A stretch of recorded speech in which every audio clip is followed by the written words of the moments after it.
Bueno, hola a todos, muy bienvenidos. Estamos aquí reunidos para hacer una puesta en común del curso que estuvo rodando estas semanas, Precisiones acerca del fantasma. Antes de comenzar, escribí ahí en el chat, eso lo ven todos, ¿verdad? Lo que escribí en el chat,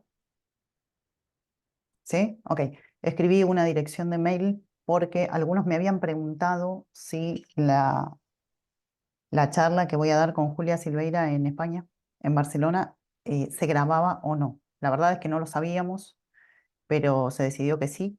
Así que para los que venían preguntando qué se, qué se hacía con eso, tienen que escribir a esa dirección de mail, ¿sí? Quienes quieran tener la grabación de ese encuentro. ¿Está? Bueno, eso por un lado. Hoy quiero que conversemos un poco esto, acerca del fantasma, de lo que yo estuve planteando en este primer curso, que para mí es absolutamente fundamental porque luego va a venir un segundo curso acerca del fantasma, donde se le va a dar una vuelta más a lo que fue planteado en el primero.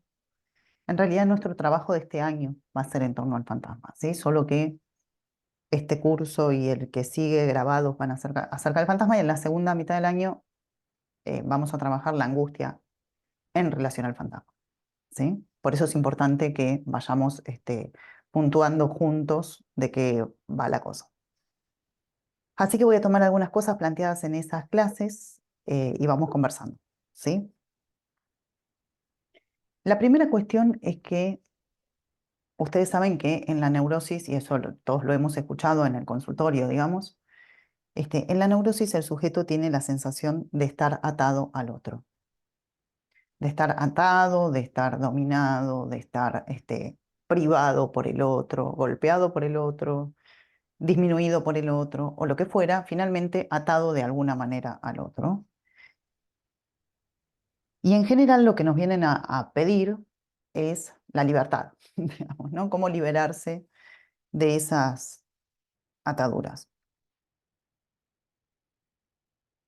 Justo hoy estaba escribiendo algo y, y pensaba en este pedido de la libertad, porque en general el planteo de los pacientes, más o menos explícito, es que quieren tener la libertad para elegir, ¿sí?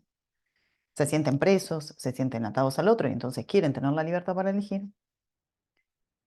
Y lo que pensaba mientras escribía ese artículo es que una cosa es que les demos, que los orientemos hacia poder elegir, ¿sí? Hacia lograr elegir, ¿sí? Y otra cosa es que les propiciemos la libertad de elegir. La libertad de elegir no necesariamente termina en elegir, ¿sí? Digo, es muy distinto que el sujeto cuente con la libertad de elegir que elija. Nuestro trabajo no es que elija, ¿sí? Sino que nuestro trabajo, ¿qué hace? Sol, no te había visto. Sol de Mendoza. ¿Cómo estás? Este, Nuestro trabajo no es que elija, sino que cuente con la libertad de elegir, con todo lo complejo que eso es, si nosotros partimos de la idea de que el sujeto no puede pensarse de otra manera que no sea en inmixción de otredad, ¿no? Es decir, inmeccionado con el otro, con lo cual ya podríamos preguntarnos de qué se trata esa libertad que el sujeto tendría si está inmiccionado con el otro, ¿no? Bueno, pero por lo pronto, cuando viene al consultorio, lo que de alguna manera demanda es liberarse de cierto padecimiento que considera está en relación a sus otros. Acá me apareció un cartel raro. eh, Esperen un cachito. ¿Qué es esto? A ver, ¿alguien me ayuda con esto? A ver si lo puedo cerrar. Ahí está. Me había aparecido una pantalla medio rara. Bueno, nosotros lo vamos a ayudar, decía, en principio, a liberarse de ese padecimiento que el sujeto considera que se debe a la relación con el otro. Bien, es el fantasma el que hace que el sujeto crea que está atado al otro, ¿sí? Que está atado en el sentido de disminuido por el otro, ¿sí? Es el fantasma el que hace que el sujeto crea que su espacio subjetivo está achicado por el otro. Y es por eso que nosotros vamos a trabajar con el fantasma, para lo cual, como el paciente no nos va a venir a contar el fantasma, porque el fantasma en todo caso se construye en el análisis, lo que vamos a tener que hacer es buscar indicadores de fantasma. ¿Sí? Bien. Y esos indicadores de fantasma nunca van a estar en lo dicho efectivamente, nunca van a estar en el enunciado, porque como dijimos muchas veces, nosotros no trabajamos con el enunciado, nosotros trabajamos con el enunciado y la enunciación. O si quieren, con otras formulaciones un poquito más avanzadas, trabajamos con los dichos y el decir. ¿Sí? Nunca trabajamos solo en la línea de los dichos. Bien, Lacan va a plantear el fantasma sostenido en el desarrollo freudiano de Pegan a un niño. Y lo que va a decir Freud es que hay una fantasía, que es una fantasía que ofrece satisfacción masturbatoria, ¿sí? Que nace como precipitado del complejo de Edipo, que es la fantasía pegan a un niño. ¿Sí? Alguien pega a un niño que no soy yo. Y Freud va a decir, pero en realidad antes de esa fantasía que ofrece satisfacción masturbatoria hay dos fantasías previas, ¿no? Hay una primera, que es mi padre pega a un niño, y hay una segunda, que es la que Freud dice que hay que construir porque los pacientes no se acuerdan de esa, que es mi padre me pega. Bien, pero lo que me interesa por ahora es la tercera, que es hay un niño azotado por alguien, ¿sí? Y hay otros niños que miran, ¿sí? Y en ese caso, ni el niño azotado ni quien pega es el sujeto fantasiador, ¿sí?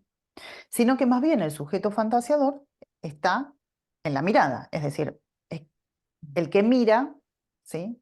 Que un niño es pegado. Bien, de esto hemos hablado nosotros acá varias veces, de distintas maneras, cuando situamos, y esto lo dije un montonazo de veces, por ejemplo, lo que a alguien le puede pasar en el relato que hace de lo que han sufrido sus hermanos, ¿sí? Que alguien vislumbre, digamos, o esgrima su padecimiento, tomando como escenas las escenas sufridas por otros, por sus hermanos, por animales domésticos, también puede ser, es parte de la posibilidad del fantasma. Cuando el fantasma funciona, se puede escenificar el padecimiento en una escena. Y en esa escena, en general, hay una terceridad, ¿sí? Es una escena, les pido si cierran los micrófonos, es una escena que el sujeto cuenta como si estuviera afuera. Por eso, cuando alguien habla de la amiga, del perrito, del vecino, ¿sí?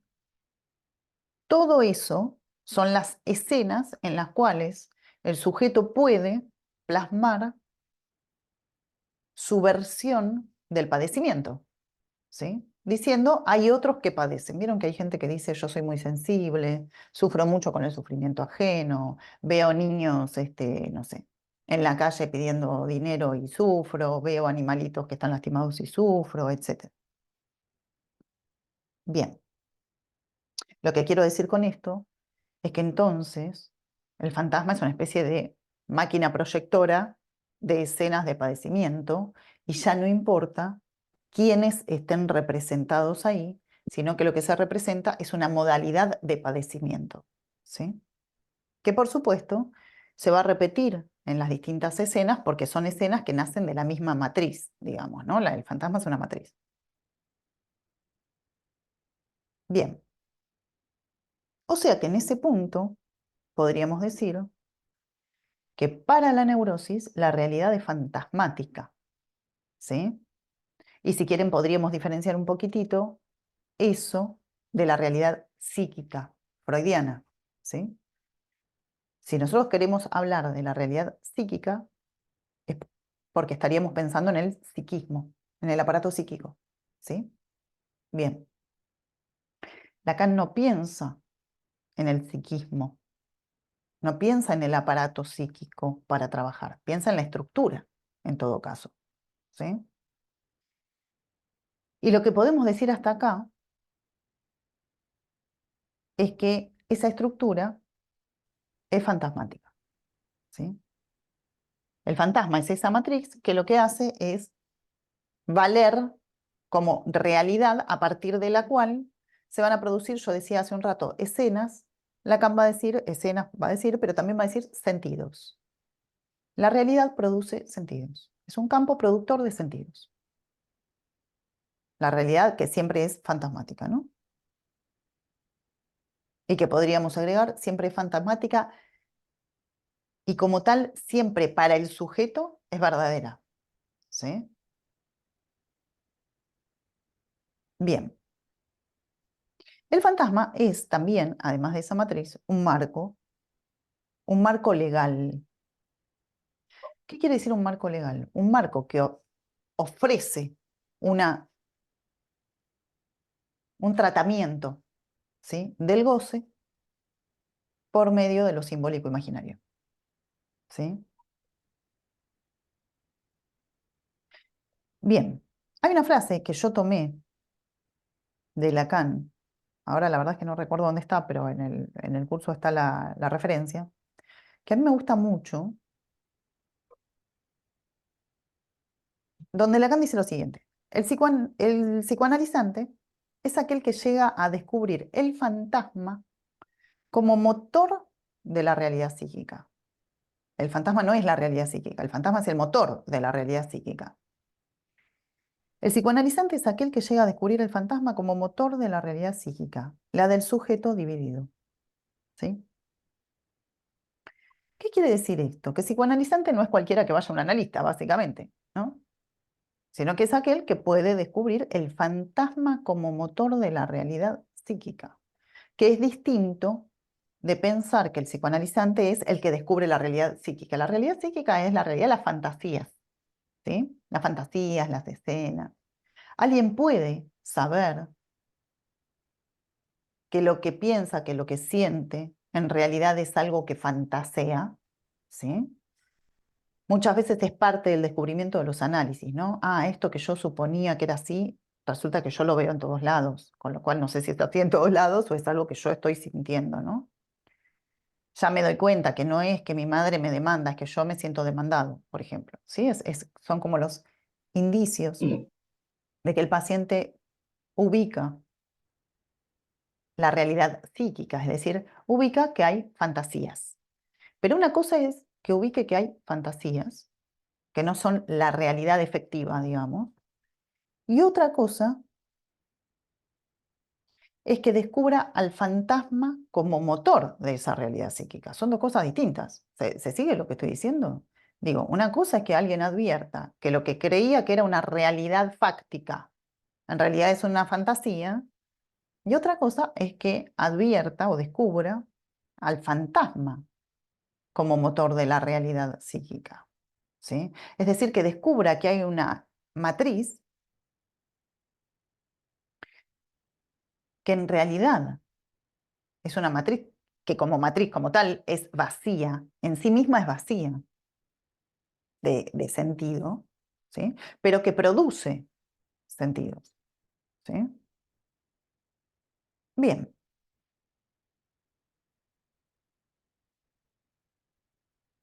nosotros habíamos visto, Jaime, sí, el fantasma es como el molde con el que vemos la realidad, entiendo. Sí, sí, a ver, eso está bien si entendemos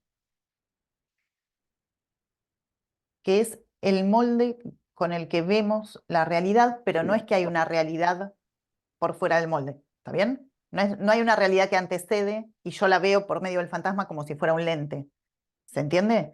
Sino que el fantasma es la realidad en todo caso. La realidad es fantasmática, es lo que decía hace un rato, ¿se entiende? Ahí no hay una diferencia que sí podríamos pensar en la psicología, por ejemplo, ¿no? La psicología podría decir, bueno, está la realidad fáctica y está lo que vos te imaginás.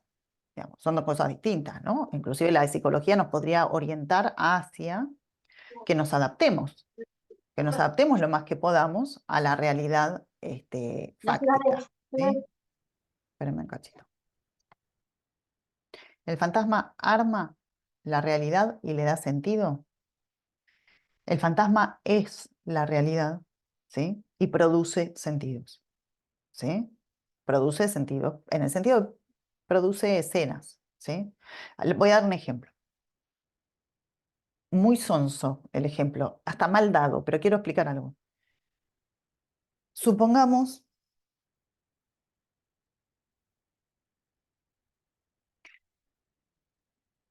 que podríamos decir el fantasma y entonces dijéramos que el fantasma de tal paciente es ser la basura de su padre.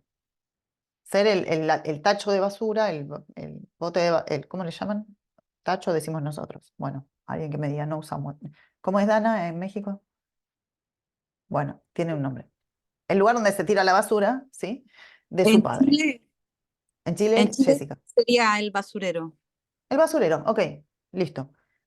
Sí, Trudy dice que sí, ok. Entonces, yo soy el basurero de mi padre, ¿sí? Si el fantasma es yo soy el basurero de mi padre, eso quiere decir, eso es una matriz, ¿sí? Eso quiere decir que al lugar del yo soy puede venir otro, al lugar de mi padre, el basurero de mi padre, puede venir otro también. El tema es que el fantasma escribe, de alguna manera, un modo de relación, ¿sí? Yo me relaciono como objeto con el otro, ¿sí? Si yo soy el basurero de mi padre, yo soy el objeto de mi padre. Otro día vemos con mucho más detalle de qué se trata el objeto, porque hay objetos y objetos. Ahí voy, Mariquiros, dame un segundo. Ahora voy. Pero hay objetos y objetos, ¿no? Pero tenemos que situar que si yo soy el basurero de mi padre, entonces mañana yo puedo ver en la calle que un niñito es gritado por la mamá y puedo decir es el basurero de su madre, ¿sí? Porque no importan los personajes, esto me interesa que se retenga, ¿de acuerdo? Entonces, en ese sentido, el fantasma es una matriz que genera sentidos, ¿sí? El niño está siendo el basurero de la madre, esta niñita de acá está siendo el basurero, y así podríamos seguir. Sí, Maricruz. Dos cosas, Lara. La primera es, porque no entiendo bien, en el momento en que hablamos de cuando hablamos de analizante, es Sí, que ya estamos en otro momento en el análisis, pues, ¿no? ¿En qué sí, momento se pasa de ser paciente, por decirlo así, a, a analizante? ok. Y la Ah, otra es, no sé si con esto con esta pregunta me voy a salir un tanto del tema, no lo sé, pero entonces podría pensarse que el síntoma bien, se sostiene o se anuda con el fantasma. Esa es mi pregunta. absolutamente, claro. Ahora te contesto la segunda, pero vamos por la primera. ¿Cuál es la diferencia entre el paciente y el analizante, ¿no? O cuándo se pasa de ser paciente a ser analizante. Si tomamos esta cita puntualmente, cuando el paciente advierte que su fantasma es el motor de la realidad psíquica, ¿sí? Pero esta no es la única vez o la única referencia que tiene Lacan respecto de lo que es un analizante, ¿sí?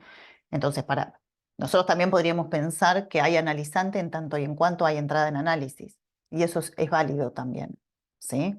Entonces, hay distintos hitos que nos permiten pensar ese pasaje de un paciente o de un consultante, si querés, a un analizante, ¿sí? Básicamente lo que yo podría establecer es esto. Cuando se pasa, cuando logramos una relación del sujeto al inconsciente, empieza a haber analizante, ¿sí? Quien viene a consultar no está en ese momento en relación al inconsciente, porque para que esté en relación al inconsciente eso lo tenemos que producir nosotros, ¿sí? Para que esté en relación al inconsciente tenemos que producir una fisura en ese discurso consciente, ¿de acuerdo? En el discurso con el cual el paciente viene. En cuanto producimos una fisura que permita hacer oír que hay otra cosa más allá de lo que se dice, que permita poner en cuestión el sentido establecido que ese paciente trae, que le permita intuir, por decirlo de alguna manera, que hay algo más allá de lo que él percibe, de lo que él sabe, ¿sí? Que hay algo no sabido, pero no no sabido en el sentido de olvidado, ¿sí? Sino algo que no logra pescar, que no logra atrapar, ¿sí? Ahí te diría, ya podríamos tener un analizante. Eso por un lado. Y por el otro lado, el síntoma. Ese es un gran tema para nosotros. Solo te respondo porque está muy bien eso que traes, ¿sí? El síntoma es un producto del fantasma. Sin fantasma no hay síntoma, ¿sí? Y un poco que de alguna manera Freud ya nos dio pautas de esto. Si bien Freud no habla de fantasma, Freud habla de fantasías, que según Lacan serían esas que son producidas por el fantasma, ¿de acuerdo? Pero Freud, ¿qué dice de la fantasía? Que la fantasía es el soporte del síntoma. ¿Se entiende? Digo, el síntoma es un producto que se sostiene para Freud en la fantasía. ¿Sí? Bien, o sea que sí, el fantasma efectivamente va a dar lugar, después vemos cómo, al síntoma. Sin fantasma no hay síntoma. Bien, voy con las preguntas del chat. El fantasma, esto yo lo contesté. Eleonora, el motor del fantasma es entender que la demanda no solo la veo en mi madre, sino en cómo me relaciono con los demás. A ver, no sé por qué decís, Eleonora, el motor del fantasma, ¿sí? Pero en todo caso, creo que la pregunta sería algo así. ¿El fantasma implicaría, o tener noticia del fantasma, noticiarme del fantasma, tendría que ver con entender que la demanda no la veo solo en mi madre, sino que está en está en las otras escenas también? No, hasta ahí lo que podríamos tener es una especie de, estoy pensando cómo explicarlo. Hasta ahí lo que podríamos tener es, esto que veo acá se me repite acá, acá, acá, acá y acá, ¿sí? Ahí ya hay una intuición de que si se me repite en todos lados, como decía antes, digo, tal vez eso no tenga que ver con los que cada vez yo veo en mis fantasías, sino con algo que tiene que ver conmigo, pero el fantasma en realidad no es algo que el paciente, que el analizante pueda advertir solo, sino que es algo que se construye el fantasma. Es como si alguien dijera, cuando era niña, mi madre me dijo, toma esta ropa, ¿sí? Que yo no la uso más. Y luego a los 10 años estaba en la escuela y el maestro me dijo, andá y colocate ahí al lado del basurero. Y después mi jefe me dijo, estoy inventando muy soezmente, muy vulgarmente, después mi jefe me dijo, em, al final pareces un basurero. Entonces todos me tratan de basurero. ¿Qué soy yo, el basurero de todos? ¿Se entiende? Digo, de distintas escenas que un paciente va relatando, nosotros empezamos a escuchar la repetición, porque además el paciente no cuenta solamente escenas que se ajustan a la matriz fantasmática. El paciente cuenta un montón de cosas. ¿Por qué nosotros hacemos un recorte? Porque si no, tendríamos que tomar como escena todo. ¿Sabes que ayer fui al cine? Listo, eso ya sería una escena. No, ¿sí? Hay determinadas escenas, porque toda la realidad es fantasmática, está trazada, digamos, por el fantasma, ¿sí? Pero hay determinadas escenas que son las escenas como clave para nosotros, que son las que nos interesan, que son aquellas que hablan de la posición sufriente, vamos a decirlo así, del sujeto, en tanto que en esa posición se produce goce. Y eso no es cualquier escena. Nosotros vamos a tener que detectar de todo lo que cuenta, porque todos son escenas, de todo lo que cuenta, cuáles son las escenas, ¿sí? Que vamos a tomar, que vamos a leer en repetición, que no necesariamente son las que el paciente lee en repetición. Porque el paciente puede decir, ya me pasó 4 veces que fui a tratar de rendir un examen y no me animé. ¿Está? Entonces el paciente arma una serie todas las veces que fue a tratar de rendir el examen y no se animó. Y por ahí para nosotros la serie no está ahí. No es esa la serie que nos interesa. La serie que nos interesa es todas las veces que se sintió el basurero del otro. Porque ya escuchamos que en realidad no fue a rendir el examen porque se sintió el basurero del profesor, por decir algo. ¿Sí? O sea que esto es bastante complejo, si se sigue lo que estoy diciendo, porque hay un montón de cuestiones del relato, ¿sí? Que son secundarias, ¿sí? Que son secundarias, que son fantasías. Las fantasías tienen un montón de matices, no solamente el matiz de yo soy el basurero del otro, porque la neurosis tiene la posibilidad de revertir eso, ¿sí? El otro es mi basurero, por ejemplo, ¿sí? Entonces los relatos no van a ser solamente de yo soy el basurero del otro, también van a ser de el otro es mi basurero, yo fantaseo con que sea mi basurero, ¿sí? En realidad yo no soy el basurero del otro, pero una vez vi que mi madre se sentía el basurero de mi padre y entonces, ¿se entiende? Digo, hay un montón de cosas que el paciente va a contar y nosotros vamos a tener que recortar. Bien. Fernanda, en la clínica, ¿cómo podría verse esta diferencia entre ubicar las fantasías como lo que determina la realidad psíquica y ubicar la fantasía como un motor que impulsa la realidad psíquica? El fantasma sería, Fernanda, en la segunda opción. El fantasma como motor que impulsa la realidad psíquica. Esto que estaba Sí, diciendo, ¿sí? Nosotros vamos a poder escuchar las fantasías, ¿sí? Y vamos a tener que construir desde ahí el fantasma, porque nadie va a venir a decir yo soy el basurero del otro, digamos. Eso ya es algo que está construido a partir de lo que dice, ¿sí? Estoy pensando.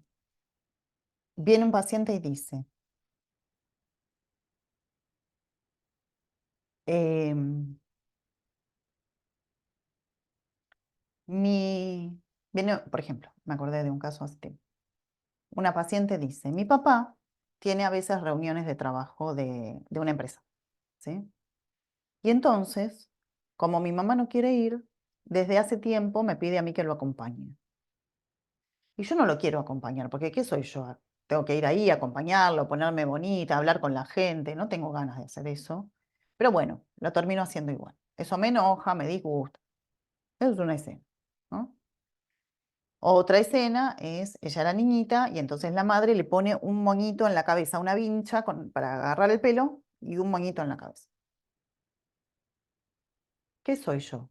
¿Un objeto de decoración que me ponen acá la vinchita con el moñito para que me vea bonita? ¿Sí? Entonces, escuchamos que hay algo que se repite en las dos escenas, son dos escenas de distintos momentos de la vida, son dos escenas que desde el sentido son diferentes, una cosa es acompañar al padre a una reunión de trabajo y otra cosa es ponerse el moñito en la cabeza, son dos cosas distintas desde el sentido. Pero nosotros podemos leer que hay algo en común ahí, lo voy a poner en estas palabras para explicarlo un poco. Nosotros podemos leer que esa paciente se siente la muñequita del otro. La muñequita a ser mostrada, ¿no? Muñequita en el sentido de un objetito a ser mostrado, ¿sí? Podríamos decirlo así. Yo soy el objetito a ser mostrado por el otro, ¿sí? Pero eso ya es una lectura nuestra. Ningún paciente va a venir a decir eso, ¿sí? O sea que el trabajo del análisis es ir tomando las escenas, leyéndolas en la repetición, desmontar las escenas que son sufrientes, pero entendiendo que yo voy desmontando desde las escenas más conscientes, ¿sí?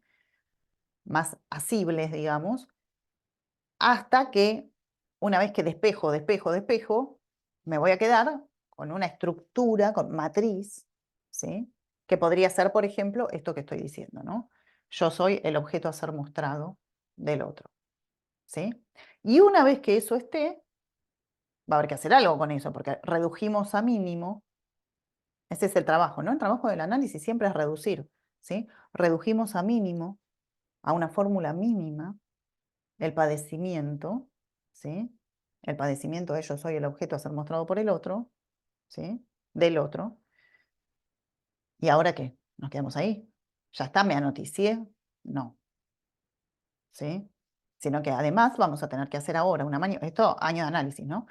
Vamos a tener que hacer una maniobra para poder desarticular el fantasma y producir lo que se llama el atravesamiento del fantasma. Lo del pollo con dos de batata. Perdón. Bien, continúo. Esperen que- Federico, ¿qué hace, Fede? ¿Puede ser que la fórmula general siempre es el otro me goza, en donde otro es reemplazado por la figura imaginaria X y me goza es reemplazado por una acción padecida, sufriente? X, X, X. yo soy el basurero de mi padre. ¿Sería el otro me desecha? Sí, claro, es así. ¿Sí? Por eso digo que, que el fantasma es una matriz. Lara, La perdón, matriz. te pongo X por una, o sea, reemplazable por cualquier cosa. El otro, X Ah, mi padre, X mi hermano, X mi jefe, o sea, X como una ecuación, ¿no? Como una... totalmente. Sí, Lo absolutamente pensaba, podría. digo, para entenderlo, o sea, la fórmula básica del fantasma sería el otro me goza o yo soy gozado por el otro, depende. Sí, Eh, y eso en cada uno tiene, el otro cobra una forma particular, pero es una forma imaginaria que es transferida, es proyectada a cada una de esas figuras. Y la sí, acción, porque nadie dice el otro me goza, uno podría reducir el fantasma a el otro me castiga, el otro me golpea, el otro bla, bla, bla, bla. bien. Ok, voy a tomar Y eso así. y avanzo un cachito. Sí, exactamente. El fantasma pone en relación, decía yo hace un rato, a un sujeto con un objeto. ¿Sí? El otro me goza, yo soy objeto y el otro es sujeto. ¿De acuerdo? Es un armado, un armado ficcional, ¿sí? Que pone en relación a un sujeto con un objeto. Y efectivamente van cambiando los lugares y ese otro que me goza puede ser cualquiera, ¿sí? Y a veces inclusive puede ser no el otro me goza, sino que puede empezar a tomar la forma de el otro goza a alguien que yo quiero, por ejemplo, ¿sí? Que es un modo como tercerizado, pero que va al mismo lugar, ¿de acuerdo? Y en donde siempre esa relación entre el sujeto y el objeto es una relación que está mediatizada por una acción. Sí, por un verbo, efectivamente. Sí, Eleonora.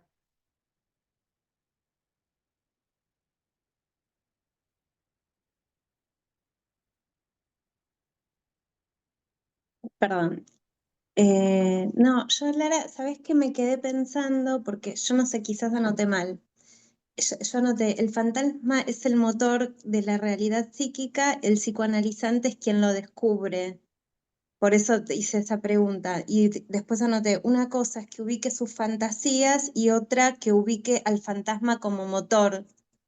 Como que no Sí, entendí esa diferencia, cómo él descubriría que hay un motor de esa, o matriz, no sé si es motor o matriz. ok. La cita dice como motor, ¿sí? Es una cita de Lacan. Ok. Dice como motor de la realidad. Si bien el fantasma tiene que ser construido en análisis, ¿sí? Por medio de esa construcción, el significante, el psicoanalizante descubre, ¿sí? Se encuentra con que esa estructura, esa matriz, ¿sí? Es el motor de la realidad psíquica. Digamos, se lo encuentra en tanto y en cuanto se va construyendo el fantasma en análisis, porque además, por ahí no se entiende esto. El fantasma no es que un día lo sentamos al paciente y le decimos, bueno, listo, hemos llegado hasta aquí, ahora sí le digo, su fantasma es este, ¿sí? Sino que es algo que se va construyendo. En ese irse construyendo, el analizante va sabiendo, me atrevo a decir, sabiendo no a conciencia, ¿sí? Pero va sabiendo que hay algo que mueve, ¿sí? Algo que crea sus ficciones, ¿sí? Que no es él, ¿no? Que hay algo que hay una matrix, por decirlo de alguna manera, ¿no? Va descubriendo que hay una matriz que determina el modo que tiene de leer, ¿sí? El modo que tiene de leer las cosas sin que él quiera, ¿sí? Pero, ¿qué es lo que va descubriendo? Que es una matriz. Y eso quiere decir que es una matriz que puede ser esta, pero podría ser otra. Es un armado, es una construcción, no solamente se construye el análisis, sino que una matriz quiere decir que hay algo que está montado, por decirlo de alguna manera. Es como, se me ocurrió este ejemplo, a ver si vale, estoy pensando.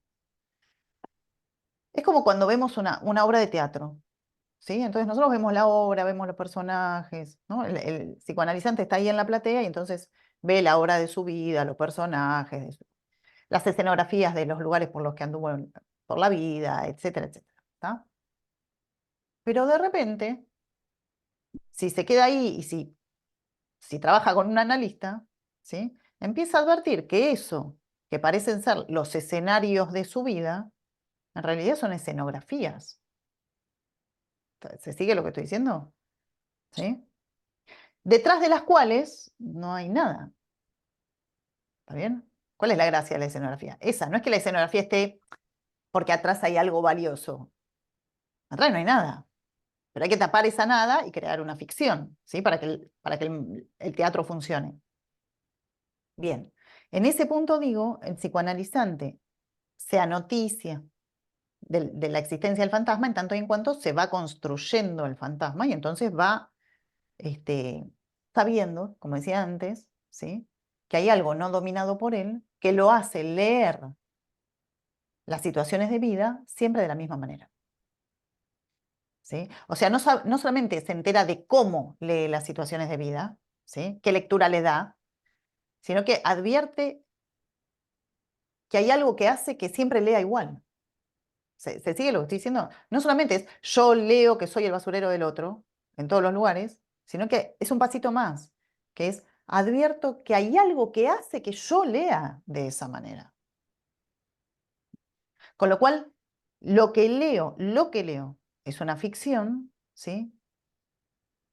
Pero además, el hecho de leer, ¿sí? El hecho de que yo lea la realidad como la leo, ¿sí? El hecho de leer en sí mismo también es algo que es artificial en algún punto, ¿sí? Porque uno podría decir, ¿y por qué leemos así y no leemos así? Eso es descubrir el fantasma como matriz de la realidad psíquica. Ahí está. No solamente descubro que leo siempre igual, sino además descubro que leo. Creo que ahí se entendió mejor, ¿no, Leonora? María Laura, Hola, buenas noches. ¿cómo estás? ¿Se podría pensar que el fantasma o la matriz es la posición subjetiva del paciente? ¿Se puede emparentar con la posición subjetiva antes de la entrada en análisis? ¿Por qué Como antes de la desde entrada en dónde, y como desde dónde lo mira, desde dónde lo lee, o desde dónde lo mira, o desde dónde se posiciona, eh, sin tener esta relación que se produce en un segundo o tercer momento, que es la relación al inconsciente? Ok, está. El fantasma, primero, el fantasma tiene que ver con la realidad, perdón, con la posición subjetiva. Esto era lo primero que preguntabas, ¿no? Sí, sí. Sí, efectivamente, digamos, el fantasma Ujú. posibilita que alguien tenga una posición subjetiva. Fíjense Ujú. esto, todo el mundo tiene posición subjetiva, en toda persona podríamos encontrar una posición subjetiva. No.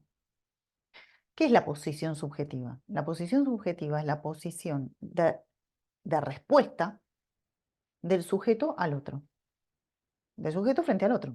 ¿Sí? La posición subjetiva es una posición con la cual se responde más puntualmente al deseo del otro. ¿Sí? Pero vamos a decirlo así, se responde al otro. Ahora, para responder al otro, yo tengo que tener, entre otras cosas, un registro del otro. Si yo no registrara que hay un otro, difícilmente respondería al otro, menos que menos me sentiría convocada a tener que responder. O sea que no toda persona cuenta con un otro, no toda persona cuenta con un otro frente al cual se siente convocado a tener que responder.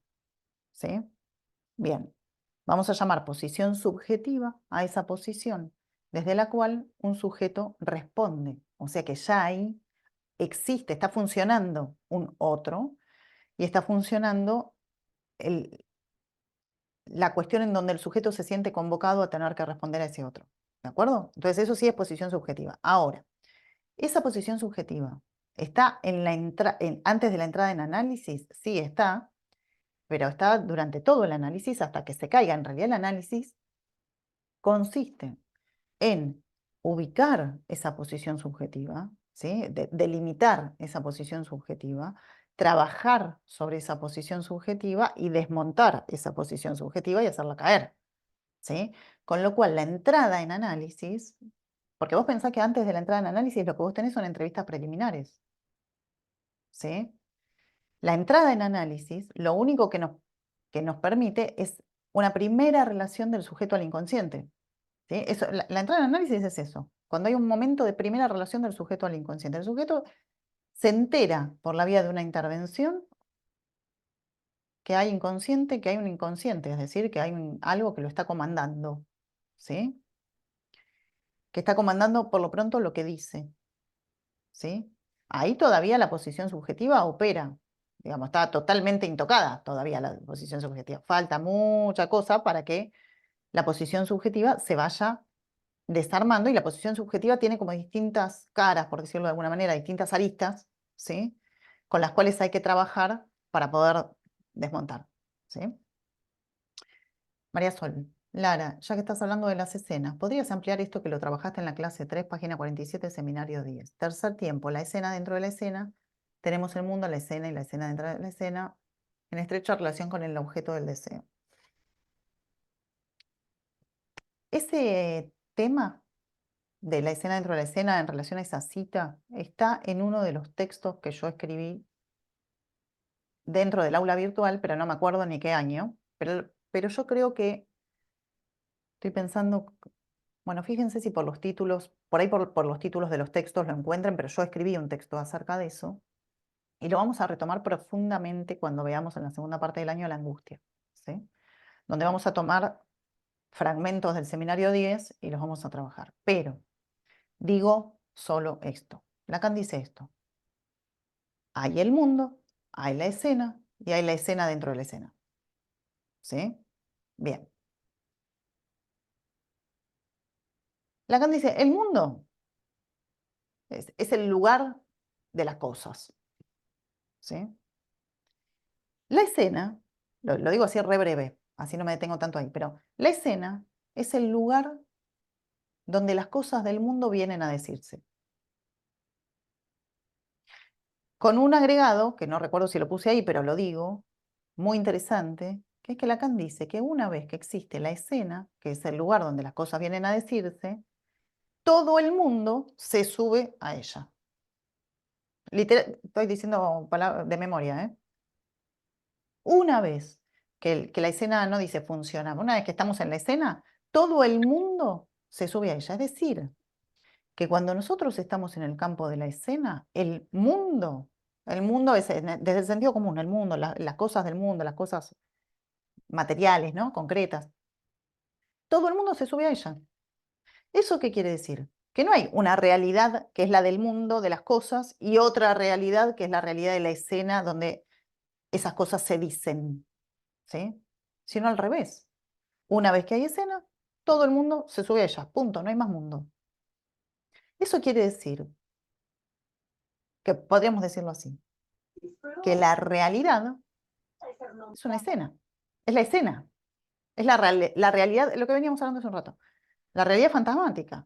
En cuanto hay realidad fantasmática, ya no hay realidad fáctica. Esto es una idea fuertísima. Fuertísima y muy difícil como de asimilar. Muy difícil de asimilar. Me parece que hay un buen ejemplo que es cuando, por ejemplo, nos dan algo.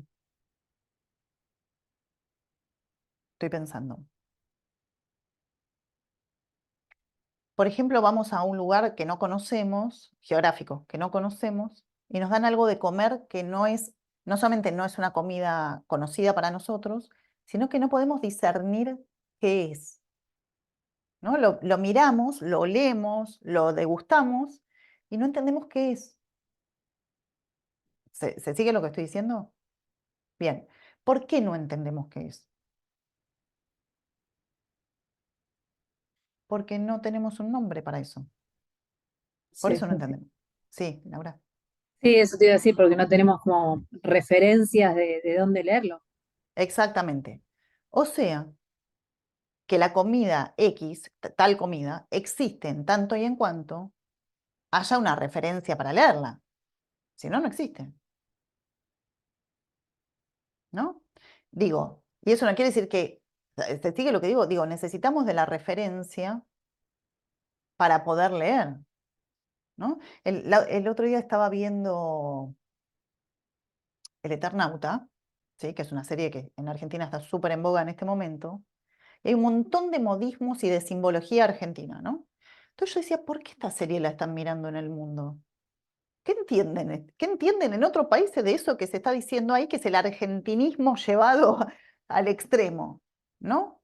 Bien, entonces si yo digo, por ejemplo, ahora se me van todas, bueno, alguien me va a ayudar. Alguna de esas palabras argentinísimas que aparecen ahí, lo más probable es que otras personas no tengan, no sepan de qué se está hablando, no lo pueden imaginar. Sí, Laura. De hecho, justamente me han contado que hicieron en esa parte, lo pusieron los subtítulos en inglés para ver qué se decía, ¿no? Que habían hecho ese ejercicio de curiosidad, una persona que no tiene nada que ver con el psicoanálisis. Y me contaba que la traducción no tenía nada que ver, o sea, que se hablaba de otra cosa. Ok, Directamente, porque eso era como imposible de transmitir esa escena del truco, donde dicen un par de como exactamente, sí, sí, en eso groserías, de estaba pensando. chistes ahí, digo, que no dicen nada que ver. Digo, que la traducción Bien, es otra cosa porque no habría manera de traducir eso. exacto, entonces, una vez que existe la escena, ya no hay mundo. ¿Sí? Y solo existe para nosotros lo que hay en la escena. Lo que hay en la escena quiere decir lo que es nombrable, lo que es discernible, aquello sobre lo cual tenemos alguna referencia. ¿Sí? Si alguien, por ahí yo no conozco una comida X, pero por ahí sí me dicen, mira, es más o menos parecida. Una vez en México me invitaron a comer un plato que parece que es muy importante o muy valioso o muy no sé qué, que es una hoja que ni sé de qué era, pues no lo puedo decir, no sé qué era. Era una hoja como de árbol, pero muy grande en una salsa. No sé cómo explicarlo. Pero ¿cuál es mi referencia? Mi referencia es una hoja de árbol en una salsa, es una bestialidad, perdón a los colegas mexicanos, pero no me acuerdo cómo se llama. ¿Sí? Y la sensación era, es una hoja de árbol en una salsa, que después la probé y me pareció muy rica, pero porque me hizo acordar otra cosa. ¿Sí? Bien. O sea, que esa comida, que ni siquiera recuerdo el nombre, yo no tengo referencia. Para mí, en mi escena, no existe. Por ende, no existe. ¿Está bien? Bueno. Ahora, está el mundo, está la escena y está la escena dentro de la escena, ¿sí? Que podríamos ahí situar un recorte, ¿no? Está la escena, que es todo lo que vivimos, ¿sí? Porque no hay mundo, pero además está la escena dentro de la escena, que es un recorte dentro de toda esa escena que tiene un valor particular para nosotros porque es el recorte fantasmático, digamos, por decirlo de alguna manera, ¿sí? Bien, igual eso lo vamos a súper tomar y profundizar, Sol, un poquito más adelante, ¿sí? Pero no quería dejar de decir eso. Jaime, ¿toda matriz fantasmática es necesariamente gozosa o sufriente? Sí. El fantasma es una maquinaria de padecimiento, ¿sí? Sin la cual no podríamos vivir, y esa es la paradoja. Sin fantasma, el fantasma es, volvamos a eso que dijimos recién, el fantasma es la realidad, ¿sí? O sea, sin fantasma no podríamos vivir, por lo menos no podríamos vivir neuróticamente, ¿sí? Ahora, tiene un revés, que es sufriente, ¿sí? Después vamos a ver bien a medida que vayamos avanzando por qué es sufriente, pero básicamente porque el sujeto se coloca allí como objeto. Sí, Eleonora. Me quedé pensando ahora en esto, me quedé con lo que me respondiste antes, que es descubrir que leo, ¿no? Sí, Eso, digamos, sería un paso más allá de lo que se está buscando en el tratamiento para llegar a esa libertad de elegir que dijiste al principio. O sea, empezar a descubrir que leo sí, esa matriz, ¿no? Ese motor para llegar a esa libertad, ¿no? Como no estar como en esa sola mirada que tenía de esa escena o pocas miradas, ¿no? Como ir cambiando las miradas de las escenas y ver que se pueden ver otras cosas, una cosa así. totalmente. Que se pueden ver otras cosas, sí, pero además que todo lo que se ve es ficción. Se pueden ver otras cosas, pero ese pasito más, el del fantasma. Todo lo que veo, todo lo que pienso, todo lo que siento, es una lectura. Se pueden leer otras cosas. Yo leo de determinada manera y esa manera es sufriente. ¿Podría leer de otra manera que no sea sufriente? Sí, el análisis va a hacer que yo lea de otra manera que no sea sufriente. ¿Pero por qué? Porque lo que el análisis va a hacer es que yo me entere, y que me entere, creo que a esta altura se entiende que no me refiero a que alguien me lo diga, ¿sí? Va a hacer que yo me entere que eso que yo veo, o eso que yo leo, mejor dicho, es lo que leo, es lectura. Más allá de qué leo. ¿Se entiende esta diferencia? Digo, eso me parece muy importante, ¿sí? Ahí voy, Marta, dame un segundito. Laura, Diana Rabinovich usa la metáfora de las dos caras de la misma moneda para referirse al síntoma y al fantasma. Esta pregunta que hacían hace un ratito, ¿sí? Federico, o sea que atrás del telón está Dasbin. Mejor que no se caiga. Claro. Exactamente, Fede, es eso. Atrás del telón está Dasbin. Y mejor que no se caiga. Jaime. Sí, es como el ejemplo del árbol que se cae en el bosque. Claro, si nadie lo escucha. Julia, la escena de los chistes mientras juegan al truco. Sí, estábamos hablando de la serie. Una escena famosa de la serie esta. Carolina, consulta, ¿qué movimiento o qué intervenciones podría hacer un analista cuando el paciente se anoticia de ser el productor de esa ficción y le permita armar otras escenas? ¿Qué movimiento o qué intervenciones podría hacer el analista cuando el paciente se anoticia de ser el productor de esa ficción? Bueno, primero, el paciente no es el productor de esa ficción, ¿sí? Al revés, la ficción se produce en él. El paciente no produce esa ficción, ¿sí? El fantasma produce esa ficción. Para mí, la película Matrix en esto nos desasna un montón, ¿no? Digo, el fantasma es inconsciente. El inconsciente, en todo caso, produce determinadas cosas. Nosotros no las producimos. Entonces, esto que pregunta Carolina es importante para todos, ¿sí? Ahora voy a las intervenciones, pero quería dejar claro que el paciente no es productor de la ficción. De lo que el paciente se anoticia es que el fantasma es productor de la ficción, en todo caso, ¿sí? Que el fantasma produce ficciones, produce fantasías. Y nadie elige vivir en una realidad fantasmática o no vivir en una realidad fantasmática, digamos, ¿no? Bueno, ahora, ¿qué movimiento se podría hacer o qué intervención cuando el paciente se anoticia de la ficción? Vamos a decirlo así, se anoticia de las ficciones y las escenas.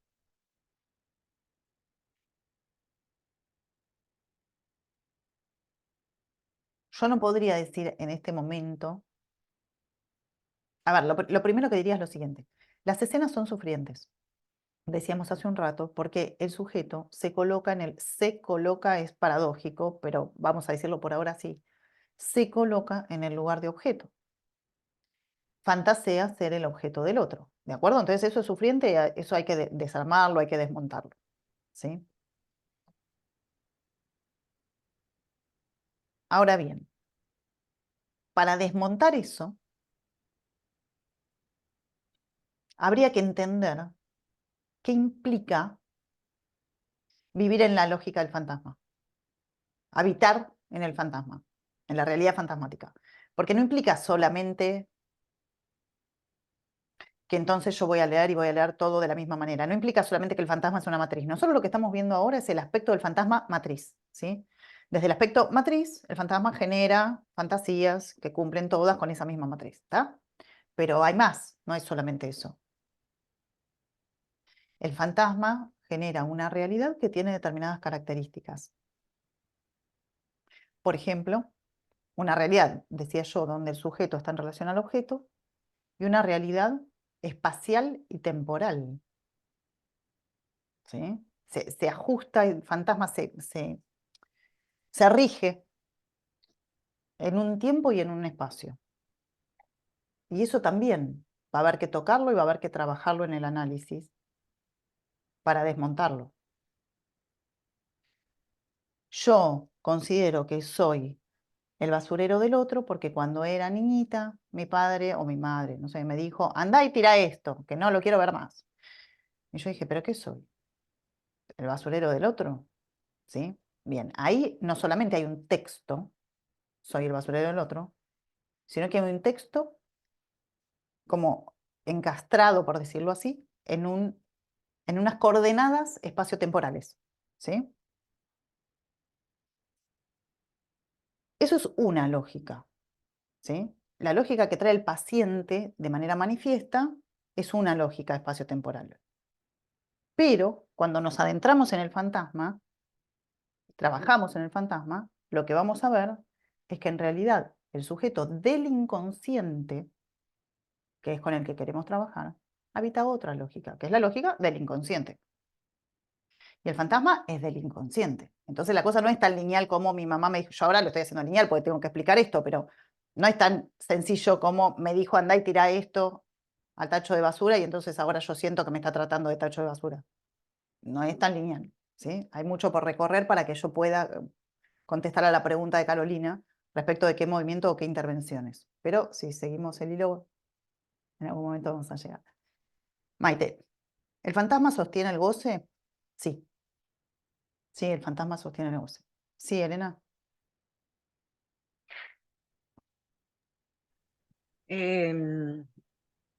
Estaba pensando en esta famosa frase de atravesar el fantasma, ¿no? Sí. Y me preguntaba si eso se conecta con la posibilidad de comenzar a hacer otra lectura que termine produciendo el efecto de reducir el padecimiento, digamos. A ver, ¿me lo puedes repetir? Si atravesar el fantasma, por ejemplo, al menos en alguna medida, puede consistir en que se modifica la lectura que comenzamos a hacer de las escenas, ¿no? Y eso redunda o, digamos, produce el efecto de reducir el padecimiento. Sí, desde ya. A ver, la modificación de la lectura reduce el padecimiento, pero el problema es el siguiente. Yo creo que quiero que se entienda esto. Una cosa es que yo trabaje en las escenas que son sufrientes, ¿sí? Son sufrientes, pero una cosa es que yo trabaje en las escenas y las vaya desarmando una a una, y otra cosa es que yo atraviese la matriz, porque si yo voy desmontando escenas, se me van a construir otras. Mientras el fantasma siga produciendo escenas, es una máquina, produce escenas, ¿sí? Entonces yo puedo desmontar esta, ¿sí? Entonces, bueno, no, te equivocaste. En realidad, cuando tu mamá te dijo que vayas a tirar eso, no te estaba tratando ahí de basurero. ¿Por qué vos te consideras un basurero? Bueno, listo, desmontamos ahí. Bueno, no, cuando tu papá te dijo no sé qué, entonces, ¿sí? Nosotros vamos desmontando las escenas, pero no porque consideramos que nuestro trabajo sea desmontar escenas, sino porque desmontar escenas es como, es la selva que hay que atravesar, ¿sí? Para llegar a esa matriz que produce esas escenas, ¿sí? Y como desactivar el funcionamiento, si se quiere, ¿sí? Desactivar el funcionamiento de producción de ese tipo de escenas. Si no vamos a estar, si no el análisis es interminable, ¿se entiende? Sería infinito el análisis, ¿sí? Bien, Marta, ¿quieres decir algo? Sí, en línea a lo que decía la colega y le estás aclarando, si lo que produce sufrimiento es la posición en la que se está colocado el sujeto como objeto en el fantasma, no habría que apuntar ahí cuando se piensa primero la construcción y después el atravesamiento. Atravesamiento me parece que es una palabra muy que presta mucha confusión, porque por todo lo que venimos trabajando en este espacio y en otros espacios, es un recorrido, es un recorrido que se hace, porque ¿qué sería atravesar? Porque para nosotros, no sé, la palabra atravesar es como algo que, viste, que traspasa y me parece que no es la palabra más adecuada, ¿no? Sino como un recorrer las escenas y en eso algo respecto de la posición como objeto, porque es eso lo que produce sufrimiento, según todo lo que venimos trabajando en este recorrido y en otros espacios. Sí, totalmente, estoy totalmente de acuerdo con lo que estás Porque planteando. digo, ficciones va a haber siempre, y qué bueno que hay ficciones, ¿no? Porque si no, Sí, sí, totalmente. Lo que pasa es que el problema no son las ficciones, el problema son las ficciones sufrientes, ¿sí? Voy a dar un ejemplo y creo que se va a entender. Mira, pensemos en la cuestión de las ficciones. Nosotros estamos acá hablando del fantasma, de la realidad, del significante, de todas esas cosas que ya a esta altura sabemos perfectamente que no existen, ¿no? ¿De acuerdo? Bien. Sí. O sea que, ¿qué más ficción que esta conversación, digamos, ¿no? Estamos hablando sobre cosas que no existen, todos nosotros que, como he dicho alguna vez, ni sabemos si existimos o no. Suponemos, yo supongo que todos ustedes existen. Ficciones necesarias al fin. Bien, exacto. No son sufrientes. Ahora, las ficciones sufrientes, esas hay que desmontarlas, ¿de acuerdo? Atravesar el fantasma, yo estoy de acuerdo con vos que no es irse del otro lado del fantasma, ¿sí? No es llegar hasta el fantasma y pasarlo, traspasarlo, sino que me parece que fantasma es él y todo lo que produce, ¿sí? Es la matriz y todos sus productos, todas sus escenas, ¿no? Entonces es como si el fantasma, lo voy a graficar un poquito, pero es como si el fantasma produciera escenas y nosotros atravesamos a través de las escenas. Eso. La escena ya es parte del fantasma. Yo lo estoy separando en términos didácticos, pero en realidad sin fantasma no hay escenas, ¿sí? Y las escenas no serían sin el fantasma, digamos, ¿sí? Entonces, atravesar el fantasma se empieza desde el día 1, cuando uno va atravesando las escenas. Lo que yo quiero decir es que si nosotros vamos a atravesar las escenas, ¿sí? Desmontándolas y no pensando en atravesarlas hacia una matriz, ¿sí? Lo que va a suceder es que las escenas se van a rearmar. ¿Qué es lo que pasa todo el bendito tiempo? Digo, en la clínica pasa todo el tiempo eso, ¿no? Pensemos, todos nosotros tenemos o hemos tenido casos donde decimos, bueno, pero esto ya lo desarmé, y esto ya lo desarmé. ¿Vieron que hay pacientes que vienen y dicen esto? Yo ya resolví esto con mi mamá, pero ahora me queda con mi jefe y con mi no sé qué. Y al final esto ya lo sé, pero se me repite acá y acá, ¿sí? Bien. Entonces, una cosa es que yo desmonte las escenas una a una y otra cosa es que yo atraviese esas escenas o las desmonte, si quieren, pero pensando hacia dónde estoy yendo, ¿sí? Con la mira en que hay un fantasma que está sosteniendo esto que yo estoy desmontando. Si yo desmonto esto y no me anoticio que lo que lo sostiene es esto, entonces se va a volver a producir y otra vez y otra vez con otros personajes. Y ya, ¿sí? Ese es el punto. Ana, tenés la manito ahí levantada. No, me quedé pensando en algo que estaba acá retomando, en esto que decías, el ejemplo que dabas, ¿no? Bueno, me siento el basurero porque en un momento, ¿no? Del espacio, ¿no? Si esto, a ver, por ahí nada que ver, ¿no? Pero tiene alguna relación esto de ir atravesando las escenas, tiene algo que ver con esto que planteabas en una de las clases de que no hay determinismo, ¿no? Que no hay como que, no, si A entonces B, no es que soy el basurero porque mi mamá tal cosa, ¿no? Que estas son escenas, ¿no? Que leerlas desde algún lugar como, bueno, más quizás desde el sentido, justamente pensaba si esto de que no hay una verdad, ¿no? Que eso me parece, no sé si eso es ir atravesando como esto que vos decías, esas escenas para llegar como a esa matriz que es el agujero, ¿no? O sea, como la falta, el agujero, el objeto A. Se me arma como un poco de lío con esto, por eso te preguntaba si tiene que ver o Claro, no. porque nosotros estamos hablando, a todos les digo, estamos hablando de desmontar las escenas y falta algo que es clave en esto que estamos diciendo, que es, ¿qué quiere decir desmontar? Entre otras cosas, quiere decir que caiga el sentido de esa escena, ¿sí? Es el sentido que esa escena expresa. Vamos a hacer caer el sentido, pero no es suficiente eso, ¿sí? Nosotros tenemos que hacer caer el sentido introduciendo, me estoy adelantando porque yo eso no lo planteé todavía, pero introduciendo lo imposible lógico, introduciendo lo real, ¿sí? No es lo mismo que yo desmonte la escena, desarmando el sentido de la escena. No, vos creíste que tu mamá te trató así, pero en realidad no habrá pasado que en realidad te trató así, supongamos, ¿no? Eso sería un modo de desmontar la escena. Eso es desmontar el sentido de la escena. Sí. No es lo mismo eso que yo produzca una intervención que introduzca en la escena un real, un imposible lógico, que desactive esto ya lo dije en algún momento, pero ahora voy a decir algo que estoy pensando, que desactive la escena. Dije esto y lo voy a volver a decir, pues me viene de nuevo Sí, esta comparación. Ana, te pido si cerrás el micrófono que me hace ruido. sí. Después si querés abrirlo. Em, si yo quiero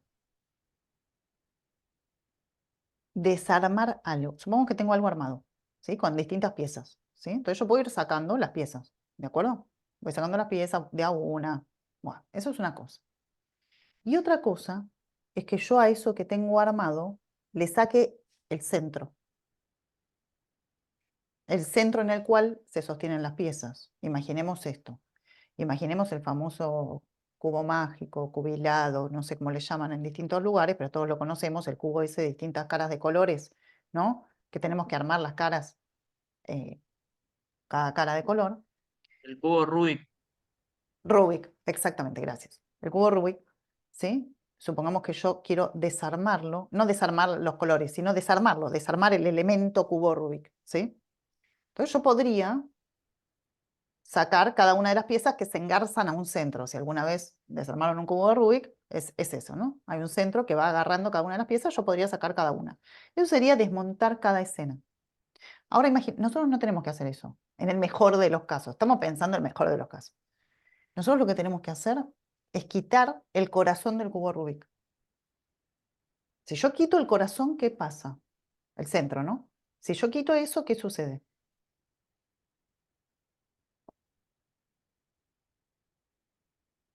Ya no hay como... ¿Cómo, Dana? No te Caen las escuché. escenas, cae todo, se cae todo. Se Sí, cae queda- todo. Puede, Se cae todo. Sí. puede ser que caiga el sentido también. También cae el sentido, pero ahora volvamos al cubo Rubik un momento, ¿sí? Desarma la lógica que tenía en ese armado. Desarma la lógica y desarma el cubo, desarma todo. ¿Estamos de acuerdo? Digo, yo tenía armado un cubo, yo lo puedo desarmar sacando cada uno de sus cuadraditos, cada uno de sus mini cubitos que lo constituyen, o lo puedo desarmar sacando el centro. Si yo saco el centro, se desarma todo. Pero son dos modos de desarmar diferentes. Una cosa es desarmar desde un vacío, saco el corazón, y otra cosa es desarmar sacando cada una de las piezas. ¿Está bien?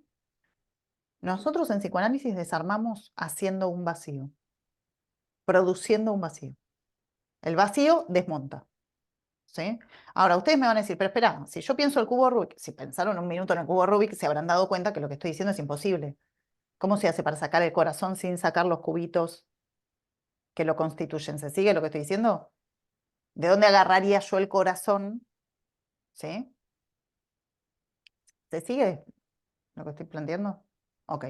Lara, Veamos. Sí, no, Marta. perdón, porque es difícil como lo estás planteando, porque uno no puede dejar de imaginarizar y lo que piensa en primera instancia es se desarma la matriz del fantasma y sabemos que eso no, porque es necesario, ¿no? Como es un mal necesario.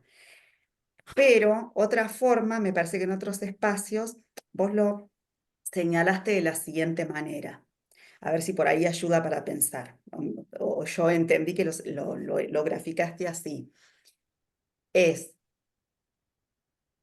ese hueco que en la neurosis está, pero que está obturado, y lo que hay que hacer es, con eso que se fue llenando, desalojarlo, vaciarlo. ¿Sería eso? No. No. Eso está bien, eso es correcto, digamos. Yo he dicho eso, ¿sí? Pero eso lo he dicho respecto del objeto a causa del deseo. Ah, ¿Sí? pero no es en relación a lo que estás diciendo del No, fantasma. lo que quiero decir es esto. Nosotros tenemos escenas, todos entendemos que el paciente viene y cuenta sus escenas. Y entendemos que hay escenas que son sufrientes. ¿De acuerdo? Esas las tenemos que desarmar. ¿Sí? Esas escenas sufrientes se enlazan unas con otras, digamos. En el mejor de los casos, el discurso de alguien es un discurso concatenado, ¿verdad? Esta escena que me conduce a cuando yo era chica, que me conduce a no sé dónde, bueno, entonces están concatenadas las escenas. ¿De acuerdo? Bien. Están relacionadas, ¿sí? Bien. Si yo quiero desmontar las escenas, ¿sí? Yo puedo agarrar esta escena y decir, mira, esta escena no es como vos la pensaste, es así. O ¿no te parece que podría pensarse de este modo? Le podría decir eso al paciente, ¿sí? Entonces va perdiendo sentido, va perdiendo fuerza esa escena, ¿sí? Porque yo estoy interviniendo y la escena va perdiendo la fuerza de veracidad que tenía, ¿sí? El paciente puede empezar a pensar que tal vez no era como la había sentido, que tal vez hay otros modos de leerla, ¿no? Otras lecturas son posibles. Hasta ahí yo leía esto de esta manera, se puede leer de otra manera, ¿sí? Listo, desmontamos la escena tal cual estaba armada, ¿no? Desmontamos la que estaba armada, se puede leer de otro modo, pero desmontamos la que estaba armada. Desmontamos otra, llega un momento que queda un corazón. Eso es una posibilidad de intervención.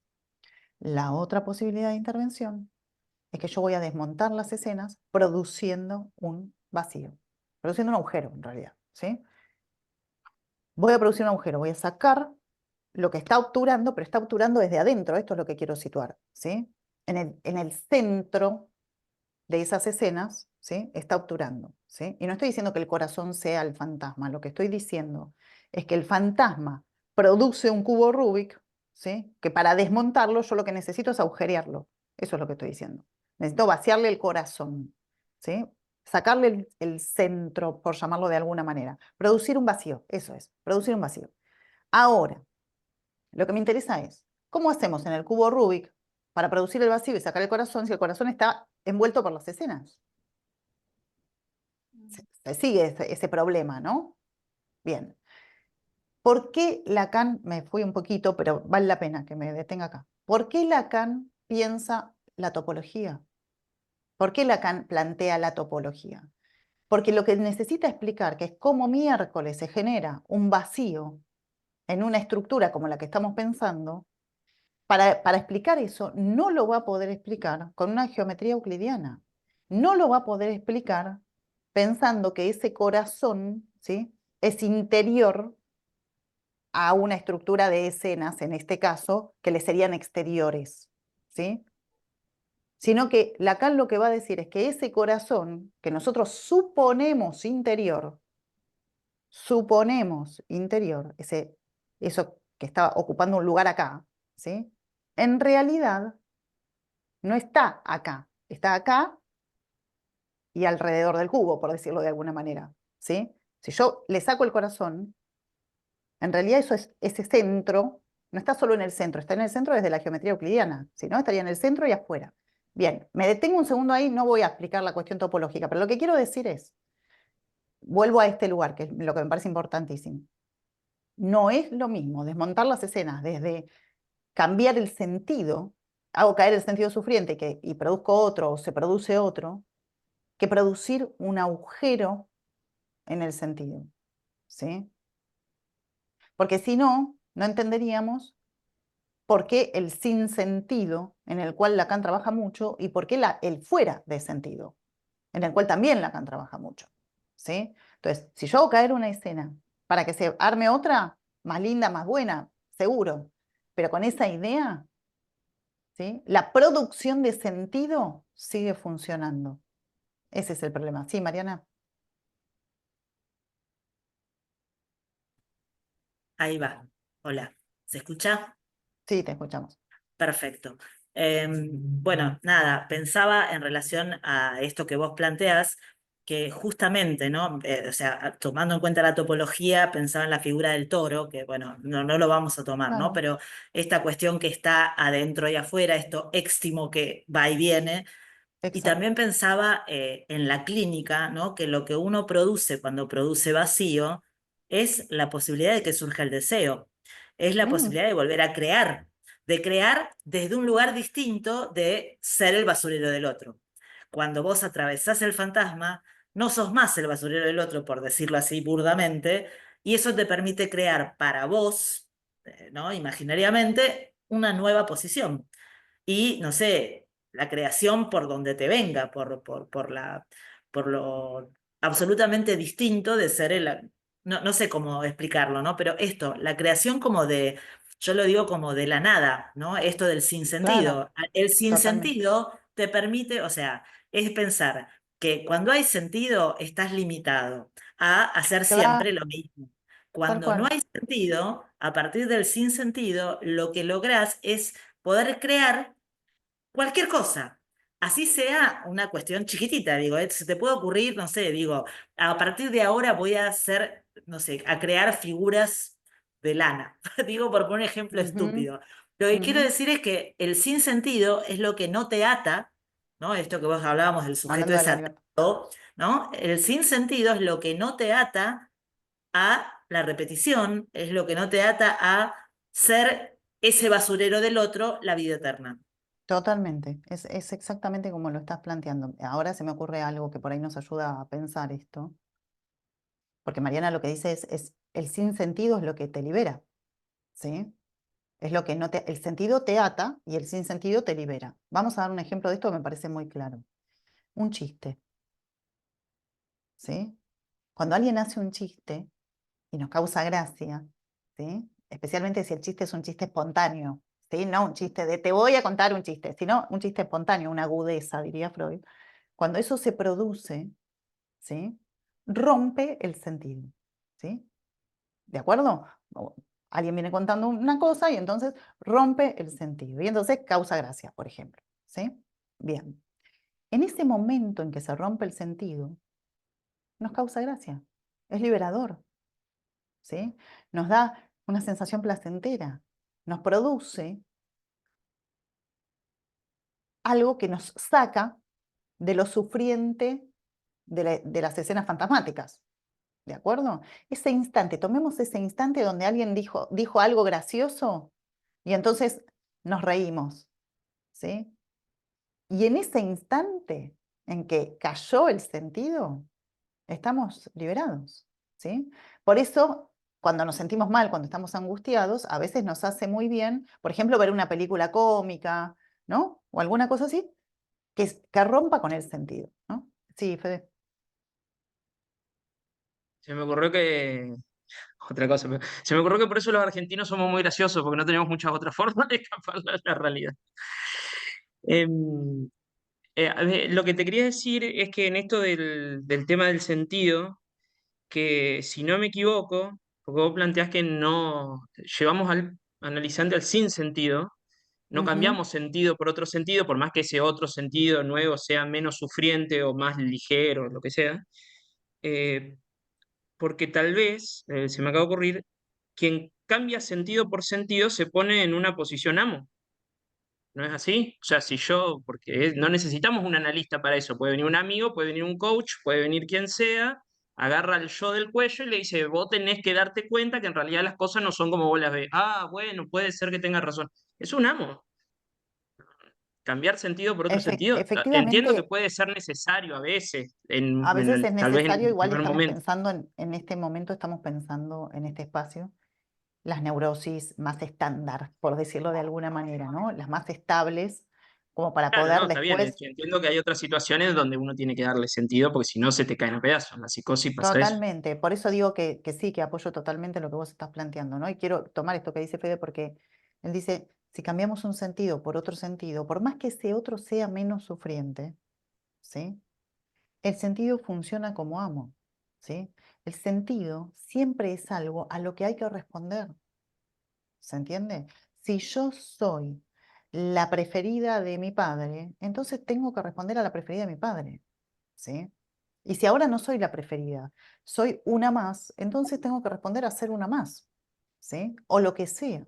Entonces, el problema es que el sentido finalmente siempre es amo. Ahora, entramos en un problemón, porque clínicamente, nosotros podemos más o menos entender esto en términos teóricos, pero clínicamente es muy difícil poder intervenir introduciendo la lógica del sinsentido, ¿sí? La lógica de la caída del sentido, vamos a empezar por ahí, de la caída del sentido. Eso es muy difícil de hacer clínicamente. Hoy hablaba con una colega de acá que está en el aula virtual, que me decía esto, ¿no? En relación a los grupos de supervisión. Me decía, la sensación es que tengo que ver 200 millones de supervisiones para recordar y tener presente la cuestión de hacer caer el sentido. Y claro, ese es nuestro desafío, por eso es tan difícil nuestro trabajo. Entre otras cosas, como diría Freud, el psicoanálisis es una profesión imposible, leámoslo como quieran esa frase, pero yo, entre otras cosas, lo diría así. Es imposible por eso, porque nos es muy difícil, prácticamente imposible diría, habitar permanentemente, nosotros, los analistas, habitar permanentemente en esa lógica del sinsentido y no perder esa brújula, ¿sí? Es una brújula. Ustedes me van a decir, pero nosotros no podemos operar todo el tiempo desde ahí, no me sale, no se me ocurre, no sé si hay que hacerlo todo el tiempo. Todo eso lo podemos discutir, pero como decimos muchas veces acá, no se puede perder ese horizonte. Nosotros no podemos perder hacia dónde vamos. Después, una cosa es que sepamos hacia dónde y otra cosa es que logremos ir hacia dónde vamos. Pero tenemos que intentarlo, ¿sí? Quiero leer un poquito del chat que hay varios comentarios. Gabriela, ¿el pasaje al acto supone salirse de la escena? Sí, Gabriela, tal cual, caerse de la escena. ¿Y el significante? María Marta, el significante, las escenas están hechas de significantes, ¿sí? Por eso necesitamos el equívoco significante, es el modo con el cual nosotros justamente hacemos caer el sentido, produciendo un equívoco significante. Esperen que tomo lo que pregunta María Marta, porque María Marta dice, ¿y el significante? Casi como diciendo, pero escúchame, venimos hablando del significante un montón de tiempo y ahora ¿qué hacemos con esto? Bueno, hay ahí un contrapunto, si quieren, en función de lo que estamos hablando, entre significante y sentido, ¿sí? Si yo trabajo con el significante, eso quiere decir que me voy a valer del equívoco para intervenir, para interpretar, y eso es lo que hace que caiga el sentido, que es lo que estamos buscando, ¿sí? Más yo trabaje por el sentido, por sustituir un sentido por otro sentido, etcétera, etcétera, menos voy a estar trabajando con el significante. Si yo trabajo con el significante, necesariamente el sentido se pierde. ¿Vieron volviendo al chiste, ¿vieron los chistes donde uno dice son chistes de doble sentido? Bueno, ¿qué pasa con el doble sentido? Que el doble sentido no es muchísimo sentido, no es eso. El doble sentido lo que produce es una pérdida del sentido. Es decir, si hay un chiste en doble sentido, ya no entiendo de qué sentido estamos hablando, de cuál de los dos, del más literal o del más metafórico, por decirlo de alguna manera, ¿no? Bien, justamente esa cuestión, ese contrapunto significante sentido es el de la charla de Barcelona, es el tema que vamos a abordar ahí. Sí, María Marta, ¿querías decir algo? Hola Lara, sí, te quería preguntar por esto mismo, ¿cómo es que se liga los significantes esos en las escenas? Porque cuando leemos un significante que se repite y lo leemos como una escena padeciente, o no sé, digo, no entiendo muy bien cómo se liga.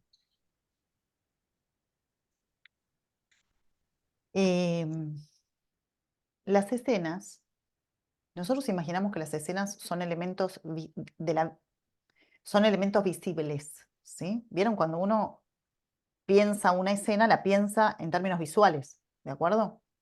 Bien. Pero no hay elemento visual que no esté, vamos a decirlo así, performativizado por el significante, ¿sí? Esto que decíamos antes. Si a mí me dicen, vamos a dar un ejemplo. Hace unos años, unos cuantos años ya, el sushi en Argentina no existía. Yo calculo que sí existiría en otros países de América Latina, pero en Argentina no sé cuánto tendrá el sushi. ¿Tendrá 15 años? Más o menos, no sé. Por decir una fecha, 20 años, no sé. No existía. La primera vez que yo escuché nombrar sushi, sí, vamos a comer sushi. ¿Qué es? ¿Cómo se come? ¿De qué está hecho? Alguien me dijo, con arroz. Ah, arroz. ¿Sí? Bien. Pero si yo no sé qué es el sushi, porque nunca lo vi, porque no sé que está hecho con arroz, no tengo modo de imaginarlo, no tengo modo de verlo. ¿Sí? Menos que menos puedo ver la escena de me voy a juntar con mis amigos a comer sushi. ¿De acuerdo? Porque no cuento con un significante que le dé realidad a algo para escenificarlo, ¿sí? O sea que hoy nos detuvimos a hablar de las escenas, pero las escenas son armados simbólico-imaginarios. Sin el significante no hay escena, ¿sí? Bien. Magali, ¿qué pasa con el fantasma y las psicopatías? Hay un libro muy bueno, esperen que me olvide, que se llama Las estructuras clínicas de Alfredo Edelstein, son 2 tomos, ¿sí? Donde él trabaja la cuestión del fantasma en la perversión. trabaja muchas cosas, pero entre ellas el fantasma y el fantasma en la perversión, es lo que puedo decir por ahora, no voy a entrar ahí porque me voy recontra lejos. ¿El fantasma también daría un ser? Sí, porque da una posición al sujeto, pero da un ser como objeto, ese es el problema. Da un ser. Yo soy, pero en el fantasma yo soy un objeto del otro. Por eso es sufriente. No es que yo soy un sujeto capaz de elegir y de hacer lo que quiero y de ser autónomo. Yo soy un objeto del otro, pero es el ser que podemos tener, que vamos a, es lo que nos toca. Jaime, sí, un tiempo que es cronológico y lineal y un espacio que es tridimensional. Sí, respecto de lo que hablaba yo del tiempo y el espacio, Jaime. Yamila, ¿atravesar implica reformular la frase? Sí, Yamila. Sí, pero, la frase fantasmática, ¿no? Sí, implica reformular la frase, pero reformular, escribir distinta la fórmula, ¿sí? No es escribir otra frase. Clara, yo no pregunté eso, no sé quién lo preguntó y a qué se Ah, perdón, refería. pensé que le habías puesto... No, lo anterior pregunté yo, creo. Ah, perdón, Juan Manuel había preguntado esto. Bueno, Juan Manuel le respondo entonces que es reformular en el sentido de escribir distinta la fórmula. Pero eso lo tenemos que ver en otro momento de la vida. Yamila, ¿cómo se llama a esa lectura que no es fantasma? ¿A qué lectura, Yamila, decías? Porque ya hace un rato estábamos hablando, ¿no? Que el fantasma es un lector, pero es sufriente. Y entonces como que me llamó la atención esto de que, bueno, el fantasma siempre es sufriente. Entonces la pregunta es, ¿cómo se le llama al lector que no es fantasma, que no es sufriente? Ah, cuando Pensé que ponele... fantasma era todo lector era fantasma. Ok, ok. ¿Vos decís cuando atravesamos el fantasma? ¿Sería una cosa así lo que me estás preguntando? No, si tiene un nombre, el lector, que no es fantasma, no sé si existe eso, si hay otro. Yo te diría, sí, nombre del padre. Te diría eso, nombre del padre. ¿Sí? Lo que pasa es que una cosa es el nombre del padre. Tendríamos que ver la constitución del sujeto para pensar esto que me estás preguntando. ¿Sí? Pero una cosa es el nombre del padre. En la constitución del sujeto, por supuesto, opera el nombre del padre, ¿sí? Barrando el deseo de la madre, produciendo ciertas operaciones. Ese es como un primer paso en el armado del fantasma, justamente. ¿Sí? Pero cuando vos atravesás el fantasma, el nombre del padre sigue operando. ¿Estamos de acuerdo? ¿Sí? Entonces, vamos a decirlo así, la ley sigue operando en la estructura, pero ya no dándole de comer al fantasma. ¿Sí? Podríamos decirlo así por ahora. Leo uno o dos más y cerramos, ¿sí? Fede, perdón, pero tal vez el problema está en la idea de leer de otra manera, porque para mí eso implica que el análisis lleva a una interpretación diferente de la escena fantasmática. Si el fantasma produce escenas, más que un lector, es un escritor. Entonces, más que permitirle al sujeto leer de otra manera, lo que le permite es modificar lo escrito. Bueno, ahí tenemos, guardémoslo eso así, porque está muy bueno, Fede, eso que estás diciendo, ¿sí? Lo que pasa es difícil de explicar. Tendría que explicar muchas cosas para decir eso, para explicar eso, pero lo vuelvo a leer porque me parece que tenemos que darle importancia. Tal vez el problema está en la idea de leer de otra manera, ¿no? Nosotros venimos pensando que se podría leer de otra manera, pero recuerden lo que yo dije, que la idea no es leer otra cosa, es advertir que eso es lectura, ¿sí? Bien.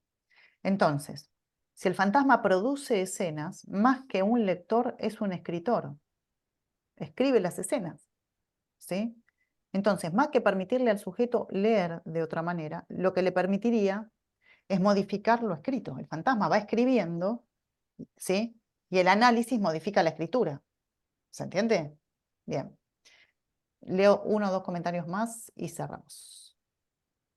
¿Cómo articular el fantasma con la pulsión? Es lo que viene en breve. Así que no digo nada de eso porque creo que en el próximo texto, no sé si es el de este mes o el del mes siguiente, ya empezamos con eso, articulación fantasma-pulsión. Jaime, no hay cubo. En una alcachofa podemos pensar, sacar cada hoja, son las escenas, lo contrario sería agujerearla por dentro. Exactamente. Alcachofa es... alcachofa es un alcaucil, ¿verdad? Es eso, ok. Elena, se me hizo un blanco con alcachofa, ¿se dan cuenta? No encontraba la imagen. Elena, creación ex nihilo sería, ¿no? Bueno, no sé, Elena, a qué te referís, pero lo paso porque no estamos ahí, ¿sí? Pero puede ser, no sé de qué venías hablando. Laura, ustedes los analistas, por ese complicado trabajo, son posicionados como deidades. Justo hoy me dijeron en la hora de la comida, ustedes, los analistas, por ese complicado trabajo, son posicionados como deidades. Bueno, voy a cerrar con ese comentario, porque me parece que está bueno. Yo no sé quién nos posiciona como deidades. Eso ahí no lo tengo claro, la verdad. Pero, mientras nosotros no nos posicionemos como deidades, después el sujeto supuesto saber opera. Nos van a poner a nosotros como deidades, al médico, al tipo que hace Reiki, al tipo que hace constelaciones familiares. A todos los van a poner como deidades, ¿sí? Mientras nosotros no nos pongamos como deidades, bueno, ya me parece que vamos bien. Bueno, vamos a tener que cerrar. Muchísimas gracias a todos por este encuentro. Me quedo pensando varias cosas en relación a... Tenemos mucho por ver, por seguir pensando. Nos estamos encontrando en las próximas instancias de encuentro en el aula virtual, así que seguro que nos vemos pronto. Un abrazo grande para todos. Chau, chau. Chao, gracias. Gracias. Chao, muchas gracias. Gracias.